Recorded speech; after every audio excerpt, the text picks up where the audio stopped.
کے دفتر ثانیے میں جناب عبدالرحمان خالد بھائی.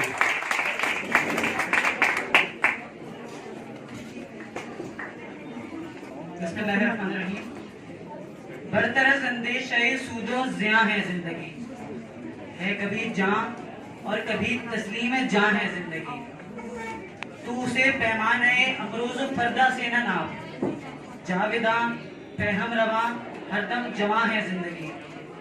اپنی دنیا آپ پیدا کر اگر زندوں میں ہے، سر اعظم ہے ضمیر کن فکان ہے زندگی. زندگانی کی حقیقت کو حکم کے دل سے پوچھ، جوئے شیرو تیشو سنگے گراں ہے زندگی.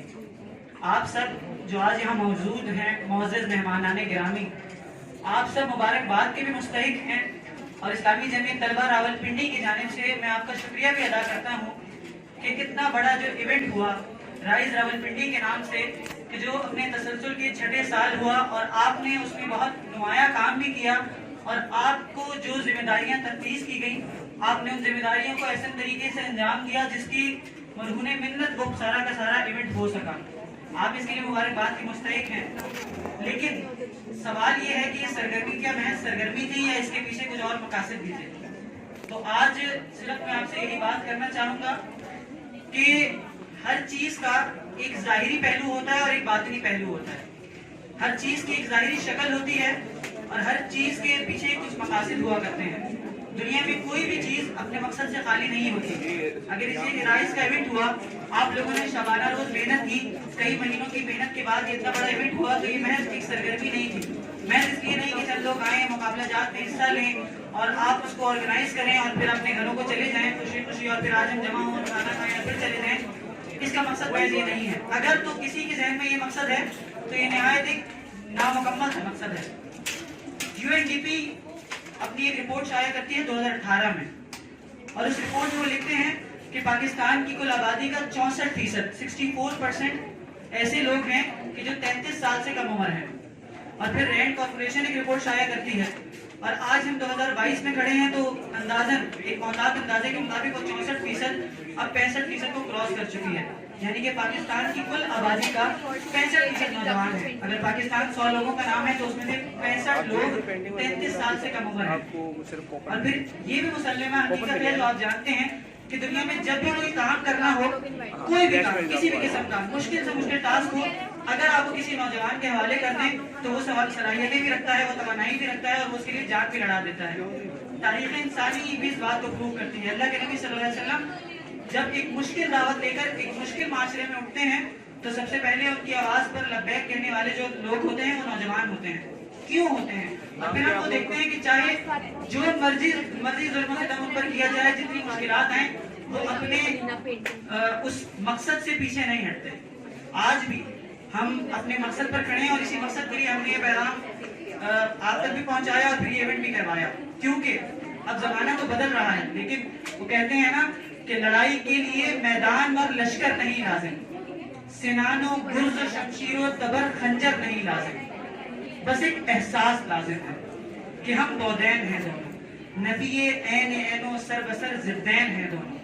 ہم نے آپ کو یہاں جمع اس لیے کیا کہ ہم آپ کو یہ بتائیں کہ ایک پرپز آف لائف تو وہ ہے کہ جو آج ہمارے تعلیمی ادارے دیتے ہیں یا ہماری سوسائٹی دیتی ہے، کہ ہم اچھی تعلیم حاصل کریں، ہم اچھا نوکری کریں، اور اس کے بعد ہمارے پاس پیسے ہوں، ہم پھر ہنسی خوشی زندگی گزاریں. ہم آپ کو یہ بتانا چاہتے تھے کہ یہ پرپز آف لائف نامکمل ہے.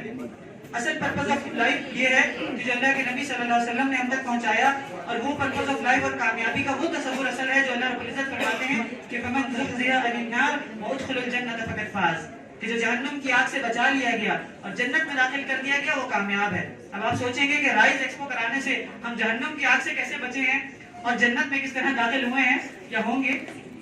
تو اس کا مقصد یہ تھا اس ساری کی ساری سرگرمی کا کہ ہم آپ کو یہ بتانا چاہتے ہیں کہ دین کوئی مشکل سی چیز نہیں ہے. دین کو جو حبہ بنا کر پیش کر دیا جاتا ہے اور ہم پر تھوپا جاتا ہے، ہم آپ کو یہ بتانا چاہتے ہیں کہ یہ فطرت ہے، انسان کی فطرت ہے.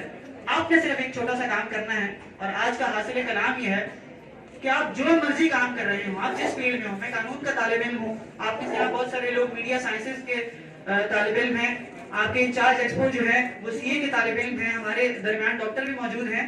آپ جس بھی فیلڈ میں ہوں، آپ کا خیال، آپ کا نقطہ نظر، آپ کا عمل، آپ کی پسند ناپسند، آپ کی وفاداریوں کا محور اگر کوئی ہونا چاہیے تو آپ اسے بنائیں رضاء الہی کا حصول. کوئی بھی کام آپ کرنے لگے تو آپ یہ سوچیں کہ کیا میرے اس عمل سے اللہ رب العزت راضی ہوں گے.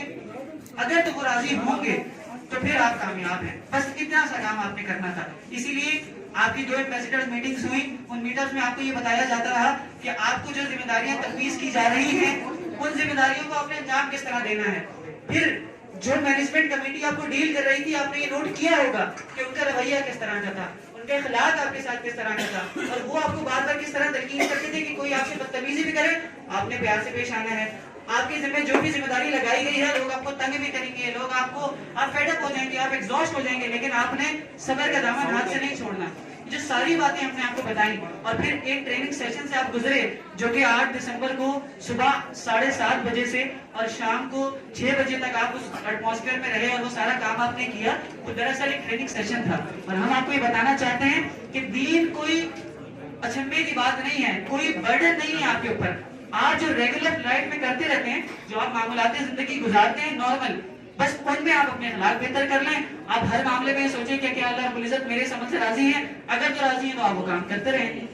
بس اتنا سا پیغام تھا جو ہم آپ کو دینا چاہتے تھے. ایک دفعہ پھر میں آپ کا اسلامی جامعہ طلبہ راولپنڈی کی جانب سے شکریہ ادا کروں گا. انتہائی تہہ دل سے ہم آپ کے مشکور ہیں اور ہم آپ کو دعوت دیتے ہیں کہ جو کام ہم نے آپ کے ساتھ کیا اب آپ ہمارے دست و بازو بنیے. اسلامی جامعہ طلبہ 1947 میں بنتی ہے اور اس کا نصب العین ہے اللہ اور اس کے رسول صلی اللہ علیہ وسلم کے بتائے ہوئے اصولوں کے مطابق انسانی زندگی کی تعمیر کے ذریعے رضاء الہی کا حصول. نبی کریم صلی اللہ علیہ وسلم نے اور تمام انبیاء نے جو کام کیا، نبوت کے کار نبوت 2 ہوا کرتے ہیں ہمیشہ. پہلا تعمیر انسان اور دوسرا تعمیر جہان. آپ ہیومن لائف کو کنسٹرکٹ کرتے ہیں، آپ اس کی تعمیر کرتے ہیں، آپ لوگوں کے اخلاق کی تربیت کرتے ہیں اور اس کے نتیجے میں ایک صالح اور پاکیزہ معاشرہ جو ہے وہ معرض وجود میں آ جاتا ہے. آج اس ملک کو جو اسلام کے نام پر حاصل ہوا تھا 75 سال ہونے کو ہیں، لیکن اس 75 سال میں ہماری حرکتوں کی وجہ سے آج تک ہم دفاع اسلام کی کوشش کر رہے ہیں. اسلامی جامعہ طلبہ یہ چاہتی ہے کہ ہم دفاع اسلام سے آگے بڑھیں اور نفاذ اسلام کی کوشش کریں.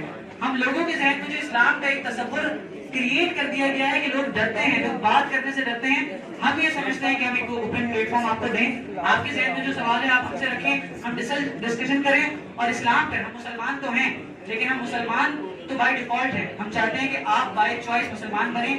آپ اس پروگرام میں رضاء الہی کے حصول کے اس نصب العین کے حصول میں آپ ہمارا ساتھ دیں. آپ کی سماعتوں کا بہت بہت شکریہ. ایک اور شعر میں آپ کے سامنے رکھے اور پھر اس کے بعد اجازت چاہوں گا کہ ہم نے باتیں تو بہت ساری کر لی ہیں، آپ نے تقریریں بھی بہت ساری سن لی ہیں، لیکن ان تقریروں کا صرف کوئی فائدہ نہیں ہوگا اگر یہ صرف تقریریں رہیں گی. خراج عقیدت ادا کرنے والوں، خراج عقیدت سے کیا کام ہوگا؟ یہی ہے زبانی محبت کا عالم، تو دین خدا اور بدنام ہوگا. اگر سن سکو تم تو روح محمد خراج عطاعت کی طالب ہے تم سے. یہی ہے جو قول و عمل کی درنگی بہت درد انگیز انجام ہوگا.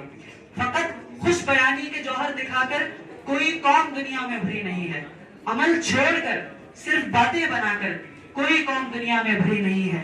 یہ سوچو کہ نور ہدایت کا پرچم جناب محمد نے کیسے اڑایا، یہ سوچو کہ دبتوں کو کیسے ابھارا، یہ سوچو کہ گردوں کو کیسے اٹھایا، یہ سوچو کہ کیا چیز تھی جس کے دم پر خدا کے اکیلے پیغمبر نے اٹھ کر الٹ دی تھی ایوان رما کی مسند، پلٹ دی تھی صحرا نشینوں کی کایا.